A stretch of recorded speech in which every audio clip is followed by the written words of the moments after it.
Saudara, kita ke sorotan lain di mana pemerintah akan segera menindaklanjuti keputusan WHO terkait pencabutan status darurat COVID-19. Badan Kesehatan Dunia PBB WHO sebelumnya menyatakan COVID-19 sudah tidak menjadi kondisi darurat kesehatan global.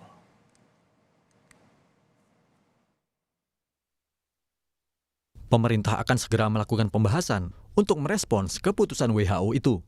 Meski secara teknis, Indonesia telah melakukan pelonggaran dengan tidak lagi menerapkan pemberlakuan pembatasan kegiatan masyarakat atau PPKM.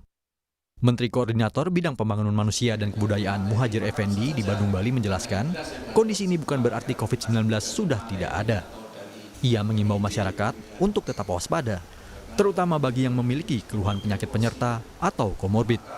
Masyarakat juga diminta untuk segera melakukan vaksinasi. WHO tentang pencabutan status kedaruratan itu. Nah, karena itu saya sebetulnya juga berkali-kali menyampaikan kan, sebetulnya Indonesia ini secara de facto itu sebetulnya sudah endemi. COVID-19 itu sudah endemi. Bahwa sampai sekarang juga masih terjadi tapi sudah tidak pada level pandemi lagi. Gitu ya. Karena itu kalau WHO sudah mencabut ya otomatis kita nanti regulasinya akan kita ikuti. Apakah dengan demikian COVID-19 akan hilang? Belum. Sementara itu, epidemiolog Griffith University Australia, Diki Budiman, merespons positif keputusan WHO terkait pencabutan status darurat kesehatan global COVID-19. Status pandemi COVID-19 juga dinilai sudah tidak relevan. Pemerintah diharap fokus pada tindakan mitigasi, yaitu deteksi dini dan penanganan long COVID di tengah masa transisi pandemi ke endemi. Masyarakat juga harus tetap menjaga perilaku hidup sehat karena bahaya COVID masih mengancam, khususnya bagi orang-orang yang beresiko tinggi. Sekali lagi ini adalah kewenangan Dirjen WHO dan memang secara epidemiologi data menunjukkan bahwa status pandemi itu sendiri sudah tidak relevan memang. Sudah banyak perbaikan yang diraih oleh dunia dan juga tentu Indonesia.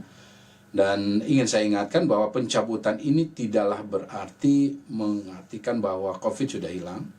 COVID tetap ada dan terutama pada kelompok berisiko tinggi ini masih menjadi hal yang perlu dimitigasi karena dampaknya yang bisa sangat serius bahkan bisa fatal. Sebelumnya, Organisasi Kesehatan Dunia WHO menyatakan COVID-19 sudah tidak menjadi kondisi darurat kesehatan global. Atas dasar itu, WHO menyatakan pandemi COVID-19 yang memakan korban 6,9 juta jiwa meninggal di seluruh dunia itu selesai 5 Mei 2023. Keputusan untuk mengakhiri pandemi COVID ini diambil setelah pertemuan Komite Darurat WHO. Komite Darurat merekomendasikan agar WHO mendeklarasikan akhir dari darurat kesehatan publik global COVID-19. Namun demikian, berakhirnya kondisi darurat tidak berarti COVID-19 bukan lagi ancaman kesehatan global. WHO meminta warga dunia untuk tetap mewaspadai COVID-19 meski sudah tidak berbahaya seperti dulu lagi. Tim Liputan, Kompas TV.